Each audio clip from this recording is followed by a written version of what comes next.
नमस्कार, मैं Sunil Kumar Prajapati SSS point में आपका स्वागत करता हूं। आज हम लोग नंबर सिस्टम के पार्ट 16 में किसी भी संख्याओं के गुणनफल के अंत में शून्यों की संख्या कितनी आएगी, इस पर हम लोग बात करेंगे और यही निकालेंगे। वीडियो के पार्ट 15 में हम लोगों ने कैसे शून्यों की संख्या प्राप्त करते हैं इसका कंसेप्ट सीखे थे, उसका मेथड सीखे थे, और इस वीडियो के पार्ट में हम लोग सिर्फ क्वेश्चंस करेंगे उन कंसेप्ट का, उन मेथड का यूज करके। तो आइए हम लोग इस पर क्वेश्चंस करते हैं और पहला सवाल देखते हैं। क्वेश्चन नंबर फर्स्ट में प्रथम 10 सम प्राकृतिक संख्याओं को 5 के प्रथम 5 गुणजों से गुणा किया जाए तो गुणनफल के अंत में शून्यों की संख्या क्या होगी। देखिए, प्रथम 10 सम प्राकृतिक संख्या means first 10 consecutive even numbers को 5 के प्रथम 5 गुणजों और 5 के फर्स्ट 5 मल्टीपल्स के साथ मल्टीप्लाई अगर किया जाए तो प्रोडक्ट के लास्ट में कितने जीरोज मिलेंगे, ये बात करनी है। तो देखिए, प्रथम 10 को लिखेंगे तो फर्स्ट इवन नंबर कहां शुरू होता है, 2 से। तो 2 into 4 into 6 into 8 into 10 into 12। अब देखिए 10 लिखना है तो 1 2 3 4 5 6 into 14 into 16 into 18 into 20। ये फर्स्ट 10 कॉन्जिक्यूटिव इवन नंबर्स हैं। देखिए 2 4 6 8 10 12 14 16 18 और 20। इनका मल्टीप्लिकेशन होना है 5 के फर्स्ट मल्टीपल्स का, फर्स्ट 5 मल्टीपल्स का। तो 5 के 5 फर्स्ट 5 मल्टीपल 5 ही एक हो जाएगा, फिर 10 होगा, फिर 15 होगा, फिर 20 होगा, फिर 25 होगा। देखिए ये 5 के 5 फर्स्ट मल्टीपल्स हम लोगों ने लिख लिया। मल्टीपल्स मीन्स गुणा। 5 के प्रथम ये गुणज है। गुणज मीन्स इंग्लिश में उसे मल्टीपल कहते हैं। अब देखिए ये प्रोडक्ट हो गया है और यहां पर जो नंबर्स आएगा उसके लास्ट में नंबर ऑफ जीरोज यानी शून्य कितने आएंगे, ये हम लोगों को फाइंड करना है, बताना है। तो मैंने आपको ये बताया था कि किसी भी प्रोडक्ट में एक शून्य होने के लिए 1 2 और 1 5 होना चाहिए, क्योंकि इन्हीं से मिलकर 10 बनेगा और 10 के जितने पावर्स बनेंगे उतने ही नंबर ऑफ जीरोज होंगे। यानी 10 की जितने घात होंगे, जितने पावर होंगे उतने ही नंबर ऑफ जीरोज मिलेंगे। यानी कुल मिलाकर ये कि 2 की कितनी घात हैं, 2 की कितने पावर्स इसमें मिलेंगे और 5 की कितने पावर्स इसमें मिलेंगे। तो देखिए यहां पर ये जो इवन नंबर्स लिखे हुए हैं, इन इवन नंबर्स में इवन नंबर्स 10 लिखे हुए हैं, यानी कम से कम 10 तो 2 की संख्या मिलेगी ही, क्योंकि कोई भी इवन नंबर 2 से डिविजिबल होता है। तो यहां पर नंबर ऑफ 2 जो है यानी 2 की संख्या ज्यादा मिलेगी 5 की संख्या से, और 1 2 और 1 5 से ही 10 बनना है। तो क्यों न हम लोग 5 को प्राप्त करें कि इसमें कितने 5 मिलेंगे। तो 5 की संख्या हम लोग काउंट कर लेते हैं। तो 5 की संख्या देखिए एक यहां पर मिलेगी, क्योंकि ये 4 into 5 होता है। तो 5 एक यहां मिलेगा, एक 5 यहां मिलेगा, एक हम लिख रहे हैं, यहां से 1 मिलेगा, यहां से भी 1 मिलेगा, यहां से भी 1 मिलेगा। देखिए एक 5 यहां मिला, एक 5 यहां मिला, एक 5 यहां मिला, एक 5 यहां मिला और 2 5 यहां मिलेंगे। तो इन सबको हम लोग काउंट कर लेते हैं और एक 5 यहां भी मिलेगा। तो देखिए 1 और एक 5 यहां मिला तो 2 हो गया, 3 4 5 6 और 2 8। यानी कुल मिलाकर के जो 5 की संख्या है, नंबर ऑफ 5 इसमें कितने मिल गए, तो 5 8 मिल गए, यानी 5 की पावर 8 हो गया। और आप देख सकते हैं कि 2 जो है बहुत सारे ज्यादा संख्या में मिलेंगे। यहाँ से देखिए 2 मिलेगा, यहाँ दो बार मिलेगा, यहाँ 3 बार मिलेगा। इस टाइप से 2 की संख्या तो हरदम ज्यादा मिलेगी। तो हमको 5 की संख्या यहाँ पर ही जाननी थी, क्योंकि 5 जो है 2 से कम यहाँ मिल रहा था। तो एक 5 और एक 2 से ही एक 0 मिलता है। तो यहाँ पर 2 के पावर 8 हो जाएगा, और हम लोग 2 इंटू 5 के पावर 8 कर लेंगे, और ये हो गया 10 के पावर 8। यानी इसके प्रोडक्ट में यहाँ पर जो लास्ट में जीरोज मिलेगा उनकी संख्या 8 होगी, यानी 8 जीरोज मिलेगा। तो इसमें ऑप्शन नंबर डी सही है। आइए नेक्स्ट क्वेश्चन देखते हैं। नंबर 2 में है कि संख्याओं 2, 4, 6, 8 अप टू 200 को मल्टीप्लाई किया गया है, तो number of zeros at the end of product क्या होगा। यानी 2, 4, 6, 8 को 200 तक परस्पर गुणा किया जाए तो शून्यों की संख्या क्या होगी, ये बताना है इस क्वेश्चन में। तो मैं जैसा कि कह रहा हूं कि हम लोगों को ये तुरंत पता चल जाना चाहिए कि 2 की संख्या ज्यादा मिलेगी या 5 की। तो जिसकी कम मिले उसको ही हम लोग ज्ञात करने की यानी फाइंड करने की कोशिश करेंगे, तभी ये क्वेश्चन जल्दी से सॉल्व होगा। तो यहाँ पर देखिए 2, 4, 6, 8, इसमें तो 2 की संख्या बहुत ज्यादा मिलेगी, क्योंकि ये इवन नंबर से लिखे हुए हैं। तो क्यों ना हम लोग 5 की संख्या को ढूंढें। अब देखिए ये इवन नंबर्स लिखे हुए हैं, तो 5 की वे मल्टीपल्स लिए जाएंगे जो इवन होते हैं और 5 से डिविजिबल भी होते हैं। यानी 10 से वो स्टार्ट होगा, 10 के बाद 20, 20 के बाद 30, 40, 50, 60, 70, 80, 90 एंड 100। ये 100 तक तो वे मल्टीपल्स हैं 5 के, जो इवन भी हैं और 5 से डिविजिबल भी हैं। अब देखिए, अब इसके बाद 110, 120, 130, 140, 150, 160,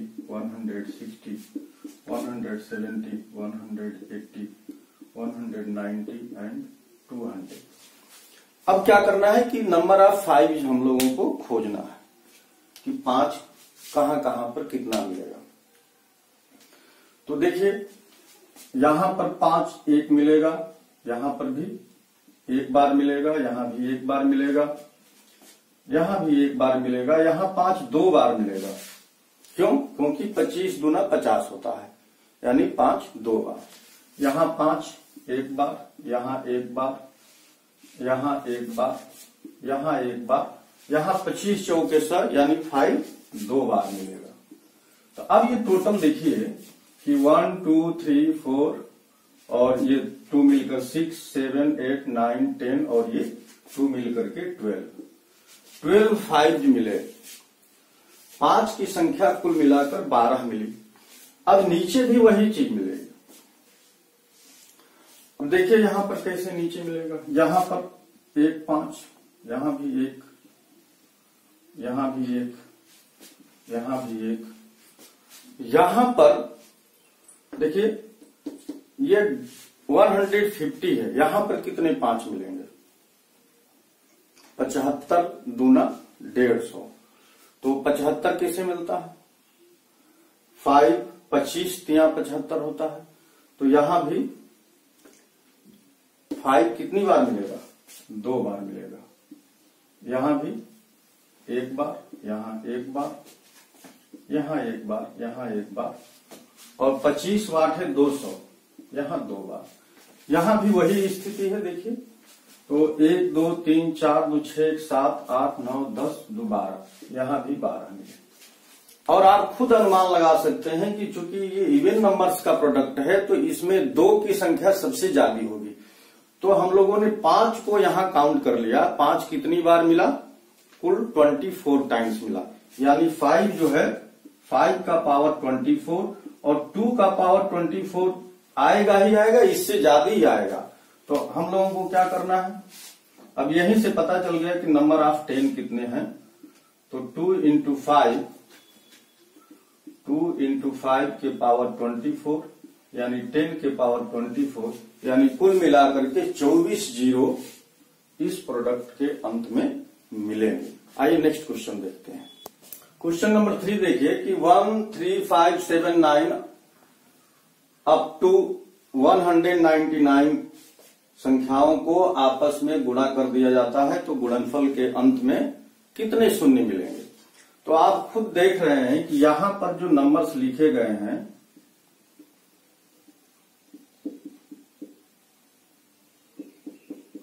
ये सारे नंबर्स आपको कैसे दिख रहे हैं। ये सारे नंबर्स आड हैं, ये आड नंबर्स हैं। तो इसमें 5 तो मिलेगा लेकिन 2 नहीं मिलेगा क्योंकि ये सारे आड नंबर हैं। जब 2 मिलेगा ही नहीं, भले 5 मिले तो 10 नहीं बनेगा क्योंकि 1, 2, 1, 5 से ही 10 बनता है। तो जब 2 इसमें मिलेगा ही नहीं क्योंकि ये सारी विषम संख्याओं का गुणनफल है, तो इसका अर्थ ये हुआ, इसकी मीनिंग ये हुई कि इसमें नंबर ऑफ जीरोज शून्य मिलेंगे, यानी इसका आंसर बी होगा क्योंकि शून्यों की संख्या शून्य होगी क्योंकि 2 नहीं मिल रहा है इस पूरे मल्टीप्लीकेशन में। तो आइए नेक्स्ट क्वेश्चन देखते हैं। देखिए ये क्वेश्चन है कि factorial n has 37 zeros at its, यानी फैक्टोरियल n एक नंबर है जिसका फैक्टोरियल किया गया है।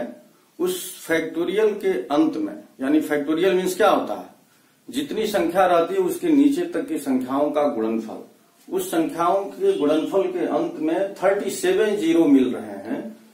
तो n की वैल्यू क्या क्या हो सकती है, यानी कितने प्रकार की वो n हो सकते हैं, वो यहां पर बताना है कि n की वैल्यू 0 होगी या 1 होगी या 5 होगी।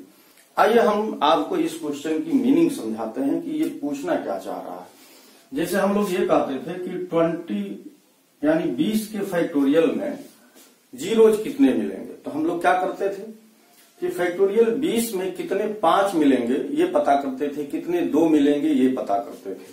तो फैक्टोरियल 20 में 5 कितने मिलेंगे, तो 5 से भाग दे दिए तो 4, यानी 4 5 मिलेंगे, यानी 4 जीरो मिलेगा। अब आप यहीं से देखिए फैक्टोरियल 21 में कितने 5 जीरोज मिलेंगे, तो फैक्टोरियल 21 में भी 4 ही जीरो मिलेंगे। फैक्टोरियल 22 में भी 4 मिलेंगे, क्योंकि जब तक इसमें एक और 5 का मल्टीपल नहीं आएगा, गुणज नहीं आएगा, तब तक वही चीज है कि फैक्टोरियल 23 में यानी 23 में भी 4 ही जीरो मिलेंगे, क्योंकि 23 में भी 5 से भाग देंगे तो भागफल 4 ही आएगा। ये 24 में, फैक्टोरियल 24 में भी आपको 5 कितने मिलेंगे, 4 ही मिलेंगे। तो नंबर ऑफ 5 की वैल्यू 4 ही मिलेगी, और 4 मिलने का मतलब कि 4 जीरोज होंगे। तो हम ये कहें कि अगर हम यहां पर फैक्टोरियल की जगह पर n लिख दें और कहें कि भाई लास्ट में 4 जीरो मिला था, तो ऐसे n की वैल्यू क्या क्या हो सकती है जिसके गुणनफल के अंत में 4 जीरोज मिलेंगे। तो यहां से हम बता सकते हैं कि ऐसे n की वैल्यू 20 भी हो सकती है, 21 भी हो सकती है, 22 भी हो सकती है, 23 भी हो सकती है और 24 भी हो सकती है। 25 नहीं हो सकती, क्योंकि जैसे ही 25 करेंगे एक और 5 मिल गया, तब इसकी वैल्यू नंबर ऑफ जीरोज की संख्या 5 हो जाएगी। यही चीज एग्जैक्टली n के साथ करना है कि 37 जीरोज मिल रहे हैं, तो n क्या क्या हो सकता है। तो यहां पर जैसे फैक्टोरियल n अगर 4 जीरो मिल रहे थे तो हम लोगों ने कहा कि n 20 भी हो सकता है, फैक्टोरियल n 21 भी हो सकता है, 22 भी हो सकता है, 23 भी हो सकता है, 24 भी हो सकता है। तो जिस प्रकार से यहां हमने देखा कि हर एक स्थिति में 4 ही जीरो मिल रहे हैं, इसी प्रकार से ये n की वैल्यू पता करनी है कि वो कितने तरह की मिलेगी n, अगर उसके अंत में 37 जीरो मिल रहा है तो एक ऑब्जर्वेशन करें कि 37 जीरो कब मिलेगा, यानी कितने 5 की संख्या होगी। तो देखिए एक ऑब्जर्वेशन से 150 में अगर हम लोग 5 से भाग दें तो यहां पर देखिए 30 आता है, और फिर 30 में 5 के भाग देंगे तो 6 आता है, फिर 6 में 5 से भाग देंगे तो 1 भागफल आता है। तो ये सारे भागफल को हम लोग जोड़ लेते हैं, तो ये सारे भागफल जोड़ने पर 37 मिले, 37 जीरो मिलेगा, यानी कुल 5 की संख्या 37 मिलेगी। अब हम लोगों को ये पता करना है कि भाई ये 37 जीरो मिलने वाले कितने 5 हो सकते हैं? तो आप देखिए, जब तक इसका नेक्स्ट 5 का मल्टीपल नहीं मिलता है, ये कब नेक्स्ट मिलेगा? 155 पर जाकर के नेक्स्ट मिलेगा। यानी 150 तो है ही है, 151, 152, 153, 154, एक इतने तक, यानी 150 में भी 37 जीरो मिलेंगे फैक्टोरियल, 151 में भी 37 जीरो मिलेंगे फैक्टोरियल, 152 में भी 37 जीरो मिलेंगे फैक्टोरियल, 153 में भी 37 जीरो मिलेंगे फैक्टोरियल, 154 में भी 37 जीरो मिलेंगे। तो n कितने तरह की वैल्यूज रख सकता है? 1, 2, 3, 4, 5 तरह की वैल्यूज रख सकता है। तो इसका आंसर 5 होगा। n जो है 5 तरह की का हो सकता है। n 150 भी हो सकता है, n 151 भी हो सकता है, n 152 भी हो सकता है, n 153 भी हो सकता है, और n 154 भी। 55 नहीं हो सकता, क्योंकि जैसे ही 55 होगा एक और 5 मिल जाएगा, तब ये 38 हो जाएगी संख्या जीरो की, 37 नहीं रह पाएगी। आइए नेक्स्ट क्वेश्चन देखते हैं। क्वेश्चन नंबर 5 में देखिए कि factorial n has 37 zero at its and, how many odd values of n। अभी हम लोगों ने देखा था कि n की फैक्टोरियल n के प्रोडक्ट में जब 37 जीरो होता है, तब n कितने वैल्यूज रख रहा था? n जो है 5 वैल्यूज रख रहा था, अभी जो इसके जस्ट पहले वाले क्वेश्चन में। अब ये बताना है कि n में अगर n को 8 ही ले लिया जाए, 8 लिया जाए, तो 8 कितने नंबर मिलेंगे? तो अभी 150 मिला था जिसमें 37 जीरो था, तो 151, 152, 153, 154 यहां तक लेना था। इसमें 8 नंबर क्या क्या है? 151 और 153, यानी 151 और 153 ही 8 नंबर्स हैं। तो इसमें यही बताना था कि n को अगर 8 लिया जाए तो वो कितने प्रकार का होगा? तो 2 प्रकार के n मिलेंगे, 151 और 153। तो आइए नेक्स्ट क्वेश्चन हम लोग देखते हैं। क्वेश्चन नंबर 6 देखिए, factorial n is having 30 zeros at its and, how many values n is possible. अब यहां पर ये दिया है कि फैक्टोरियल n जो है वो 30 जीरो, मतलब 30 जीरो उसके अंत में मिलते हैं, उसके गुणनफल के अंत में। तो n की वैल्यूज क्या क्या हो सकती हैं? जैसे इसके पहले वाले क्वेश्चंस में हम लोगों ने देखा कि n कई वैल्यूज रखता है, उसी तरह से यहाँ 30 जीरो के लिए n की वैल्यू हमें प्राप्त करनी है। तो देखिए, अगर हम लोग 125 में 5 का भाग दें, ये आता है 25/5 और ये आता है 5। तो 5 से 5 में भाग देंगे तो ये आ गया 1। तो 1, 5 और 25, इन सबको आप ऐड करेंगे तो ये 31 जीरो दे रहा है। इसका मतलब कि 125 अगर कोई नंबर है तो हमको 31 जीरो मिलेंगे, 30 जीरो नहीं मिले। अब 124 पर अगर देखें हम, तो 124 पर देखिए क्या होगा? 5 दूनी 10 और 5 चौकी 20, 24, और 24 में 5 के भाग देंगे तो 4। इसका मतलब यहां पर आपको 24 और 4 यानी 28 जीरो मिलेंगे। तो 124 पर 28 जीरो, 125 पर 31 जीरो, इसका अर्थ ये है कि 30 जीरो मिलने वाला नहीं है, क्योंकि यहां पर देखिए 125 और 124 के बीच में सिर्फ एक नंबर का गैप है।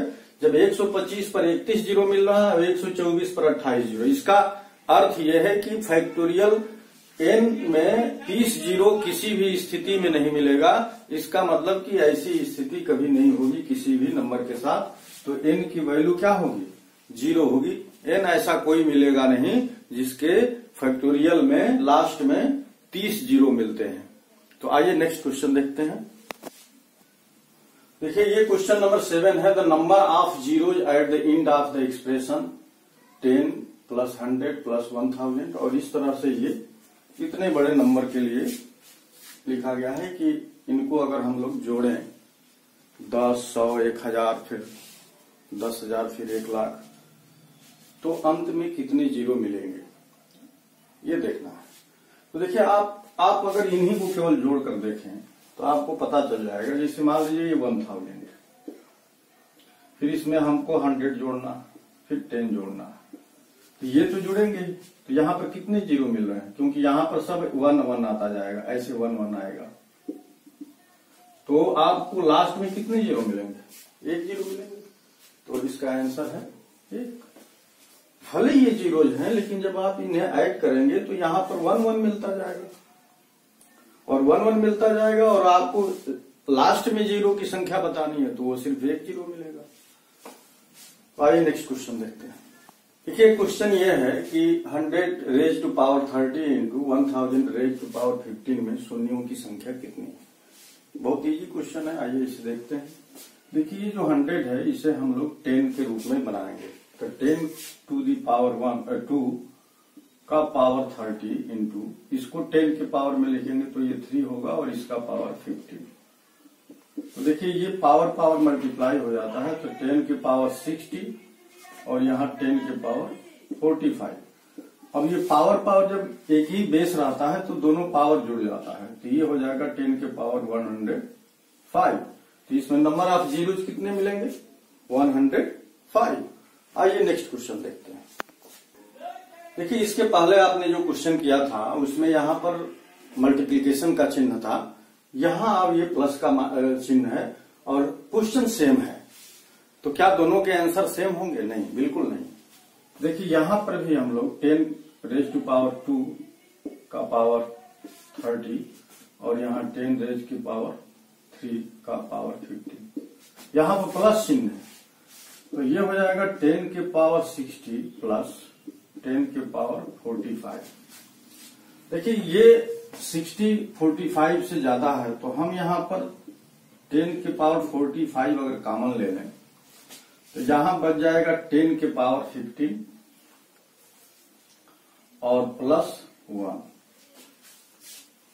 अब इस ब्रैकेट के अंदर जो भी जीरोज होंगे, जैसे मान लीजिए 10 के पावर 2 रहता और प्लस 1 रहता, तो देखिए 100 प्लस 1 ये 101 दे देगा, यहाँ पर कोई जीरो आपको लास्ट में नहीं मिलेगा। इसी तरह से 10 के पावर 15 प्लस 1 में लास्ट में जीरो नहीं मिलेगा, तो यहाँ पर जो संख्या मिलेगी वो जीरो नहीं है।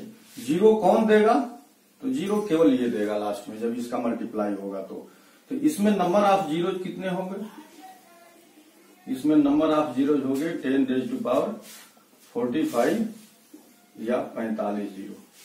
तो इस प्लस वाले में, इस एक्सप्रेशन में कुल हमको 45 जीरोज ही मिलेंगे, जबकि इसके पहले वाले में हम लोगों ने देखा था कि 105 जीरो मिल रहे थे जब यहाँ मल्टीप्लाई का चिन्ह था। आइए नेक्स्ट क्वेश्चन और लास्ट क्वेश्चन। क्वेश्चन नंबर 10 में देखिए कि फैक्टोरियल 60 का पावर 4 इंटू 25 फैक्टोरियल का पावर फैक्टोरियल 4 है।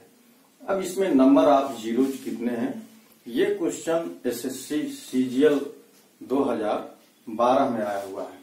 तो आइए इस क्वेश्चन को हम लोग करते हैं। तो फैक्टोरियल 60 में नंबर ऑफ 5 कितने होंगे, कितने 5 होंगे, ये हम लोग पता करें। तो 60 में 5 की संख्या कितनी होगी, तो 60 में 5 से डिवाइड करेंगे तो ये देखिए 12 आता है। फिर 12 को 5 से डिवाइड करेंगे तो 2 आएगा। अब इनको जोड़ लेंगे तो 12 धन 2 यानी 14। कुल 5 की संख्या 14 मिलेगी फैक्टोरियल 60 में। इसी तरह से फैक्टोरियल 25 में हम लोग देखेंगे कि 5 कितना मिलेगा, तो 25 में 5 से डिवाइड करेंगे, यहाँ मिलेगा 5 और 5 में 5 से डिवाइड करेंगे, यहाँ मिलेगा 1। अब इनको जोड़ लेंगे तो 5 प्लस 1 बराबर 6, तो यहाँ पर 6 5 मिलेंगे।